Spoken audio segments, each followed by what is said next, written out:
তোকে নাকি অনেক মেয়ে ভালোবাসার কথা বলেছে, তুই কাউকে পাত্তা দেস না। তাই ভাবলাম তোকে আমার ভালোবাসার জালে ফাঁসিয়ে কিছুদিন প্রেমের অভিনয় করব। আর তুই ভাবলি তোর সাথে আমি প্রেম করছি?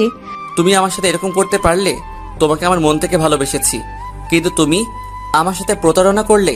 তুমি আমাকে অনেক কষ্ট দিয়েছ, তোমার জন্য আমি অনেক কেঁদেছি, শুধু তোমার অবহেলার কারণে। আজ থেকে আমি বলে গেলাম, এই রাসেলের জন্য একদিন তুমিও কাঁদবে, কিন্তু সেদিন আমি তোমার সব না। তোর মতো ছোট লোকের জন্য আমি কাঁদবো? প্রশ্নই আসে না। তোর থেকে আমার বয়ফ্রেন্ড আরো ভালো আছে। ও তোর মতো ছোট লোক না, বাংলাদেশের টপ বিজনেস রায়হান, আমার বাবা, গ্রুপ অফ ইন্ডাস্ট্রি লিমিটেডের ম্যানেজারের ছেলে আসিফ খান। সে আমাকে প্রপোজ করেছে কিছুদিন ধরে, তাই তাকে গতকাল একসেপ্ট করে নিলাম। আজ তুমি আমাকে টাকার জন্য ছেড়ে গেলে, আমি বলে গেলাম সে তুমি আবার আমার ভালোবাসা পাওয়ার জন্য হাত পা জড়িয়ে